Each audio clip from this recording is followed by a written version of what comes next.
Hello there, everyone. We're gonna read a story which is called A Week with Fluttershy. Want to start on chapter 1, of course, like every good story is. And it's made by Rarest Rarity 1779. Let's get right into it. At the little cottage on the outskirts of Ponyville, two figures stood outside in the warm sun, laughing together as they took turns chasing after an escaped animal. The two figures were Spike and Fluttershy. "Go get him, Spike," she cheered as Spike ran after the little white chick. She giggled when Spike tripped and landed flat on his face, hopping to his feet in seconds and resuming the wild chase. "This bird's faster than it looks," he called back. Finally, though, Spike cornered the little animal between the wooden fence and his scaly body, leaving it nowhere to run. Fluttershy opened her graceful wings and dashed forward, sliding on the ground and catching the tiny animal in her hooves. "Gotcha, little guy," she whispered as she snuggled the little animal with her muzzle. She placed it in one hoof and took a few paces to the right, dropping the animal gently back into its pen, watching it run around and then scatter into the coop with her loving eyes. Fluttershy turned, placed a wide smile on her face, and trotted over to Spike. "Thank you so much for helping me, Spike. I don't know what I would have done if you hadn't come along," she said in her quiet voice. "Ah, no problem, Fluttershy," Spike replied as he smiled up at her, having just woken up. She blushed and asked in a caring voice, "You feel like going inside for a break and something to eat?" He jumped up and said, "You bet. That was one heck of a chicken chase." She giggled and lowered herself, allowing Spike to climb on her back. Spike loved the sensation of riding Fluttershy. There was just something about being high up on her back that made Spike feel even better, certainly better than when he rode Twilight. Fluttershy rose with Spike on her back and gently skipped the short distance to the front door. She nudged it open with her muzzle and walked inside, shutting it quietly behind her. She watched a bit sadly as Angel scrambled up the stairs, probably in fear that it was feeding time. She walked over and lowered herself slightly so that Spike could hop off and land with a soft thud on the cushions. "Thanks, Shy. That chase will really wore me out." She giggled and said, "You're welcome. Besides anything for..." She hesitated a few moments. "My best friend," and she quickly dashed off, running into the kitchen and slamming the door behind her. Fluttershy had agreed to watch Spike for the week while Twilight Sparkle had left for Canterlot, summoned by the princess to learn newer, more powerful spells, which she sensed would help her in the near future. Despite Spike's many objections, Twilight just didn't feel right leaving him all by his lonesome, and who better to watch over him than Fluttershy? Besides, Spike and Fluttershy were best friends most of the time. They shared everything and did everything with each other. Also, Fluttershy always paid more attention to Spike, more so than Twilight or any of the others who ever did. She always listened to him and she was always happy to see him. She was never too busy. Anytime Spike felt alone or he had a terrible day, he will always went to Fluttershy's, and sometimes even the mere sight of her made him feel better. They each knew how strong their feelings were for each other. Spike often remembered the time when Discord had warped Fluttershy's personality into that of a bully, and upon coming to the library dumped a pile of freezing water on him. Within hours of being freed of Discord's power and defeating him, she ran in tears to Spike in the park and apologized to him a countless number of times. Fluttershy, however, always knew that she could trust Spike with her deepest secrets and that he would never judge her. She was so comfortable with Spike even that she was not as timid around him. She knew that Spike didn't care though, and sometimes she even thought he liked her shyness and timidity. Spike was leaned back on the couch, circling his thumbs around each other as he listening to the frantic of hooves on the hardwood floor and the shuffling of glass plates. Within 15 minutes, Fluttershy walked out of the kitchen with 2 bowls of salad, one in her mouth and the other on her back. She placed hers down first and then bent down so that Spike could pull his off of her back. Salad, or any vegetable or green for that matter, wasn't Spike's favorite, but Fluttershy had prepared it just the way he liked it. She had placed meat chunks which she fed to her more carnivorous creatures, and had added a dash of cheap jam. "At least Fluttershy knows what I like and I don't like," Spike thought kind of sadly to himself. He took a few bites and said, "This is delicious, Shy. Your salads are great." Fluttershy blushed. She often did this a lot around Spike, and said, "You're welcome, Spikey. I just want to thank you more for helping me out there."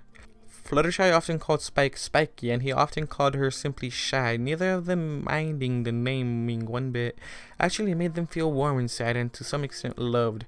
They actually thought it was kind of special that the two had a secret name for each other. The two ate their meal, sitting beside one another as they talked mostly of the day's events. Fluttershy finished her first and moved her bowl aside.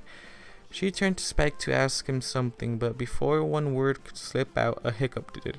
Her face turned a heavy red as she blushed and placed a hoof to her mouth. Looking away from Spike, he knew how sensitive Fluttershy could be, so he made himself give a hiccup. She turned to face him, surprised but giggling when his second hiccup turned into a burp, a flame escaping his mouth. This time, though, it was Spike who blushed and placed his hand over his mouth. The little guy always knew how to make her feel better. He blushed as she came forward and hugged him tightly. They had shared several hugs in secrecy from the others, of course. She backed off of him and began to gather Spike's now empty bowl and her own using her mouth. Spike stopped her and asked if she wanted him to take the bowls. Fluttershy thanked him but said no, and after snuggling her head affectionately against the blushing Spike, turned and walked away from him. Spike leaned back against the couch, glancing up at the clock and out the window, surprised that it was already sundown. He couldn't believe that he had only had 4 days left with Fluttershy. Only 3 days of being at her cottage, and had made up years of fun and attention from when he was at the library. He then tried to get relaxed, twiddling with his thumbs as he listened to Fluttershy's soft movements in the next room. Strangely enough, Fluttershy hadn't wanted him in the kitchen or into her linked makeshift vet office the last few days. The noises stopped and Spike was surprised to see Fluttershy exit through her office door, a small purple box held by its neatly tied green bow in her mouth. She was trying to keep a straight face, but Spike could tell that she was excited, for she was trying to suppress a grin, and she was coming forward at an even faster pace than she usually did. She stopped at the couch and took the small box in her hoof, placing it beside Spike and sitting on the opposite side of it. Spike snapped out of it and looked up in shock at Fluttershy, exclaiming, "No, I like being with you. Actually, just being here with you is the only gift I'd ever want from you." She only blushed and insisted that he opened it, nudging it forward with her hoof. He looked up at her and back down at the box. Slowly, though, he unwrapped the neatly tied bow and took the lid off. She watched with anxious eyes as he pulled his gift out. It was the most beautiful thing he had ever seen. Fluttershy had given him a hoof-crafted necklace made out of pure gems. He placed it neatly over his head. It was a perfect fit. "I'm sorry it took so long. I had to find some of the gems myself and clean them. I also had to hoof-stitch the gems to the thread so that it would fit around you. That's why I didn't want you to come into the kitchen or my office. I borrowed a book from Twilight about what types of gems dragons like to eat most, and I got most of the ones listed," she said in her timid voice. Spike was speechless. "No, I'll never eat these. Thank you so much, Shy. This is the second best gift I've ever gotten." He hesitated a moment. "You're being the first," she blushed, hid her eyes behind her mane. "I got you something too," he said softly, though a little guiltily.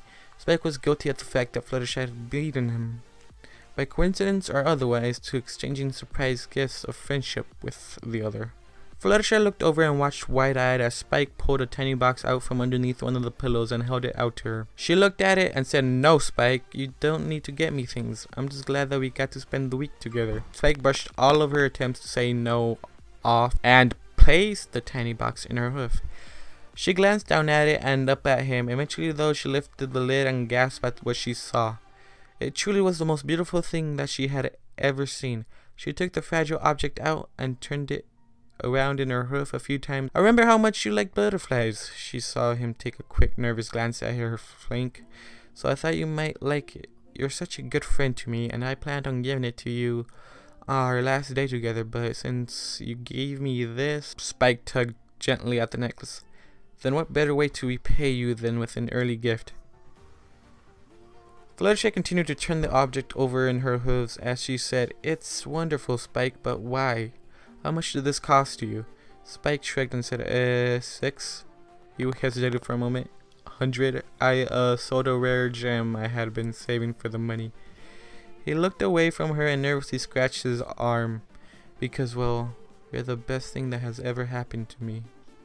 Spike had gotten her a pure silver onyx mane clip in the shape of a butterfly, embroidered with real blue gemstones all around. She was amazed at its beauty and how it glimmered even in the dim candlelight. I'm really sorry I didn't make it by claw. I guess I'm just not that talented. Fluttershy took one final glance at the little clip, and choking back tears, she placed the clip gently back into the box and closed the lid.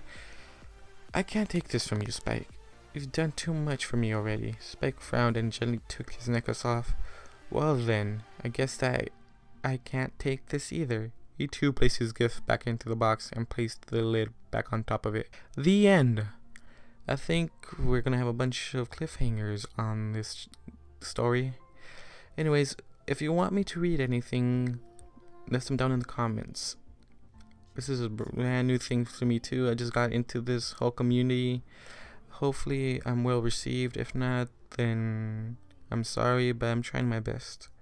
Thank you all for watching, and have a great 100,000 stories have filled my head as I look for the answers in what I've read, secretly waiting for my life to change.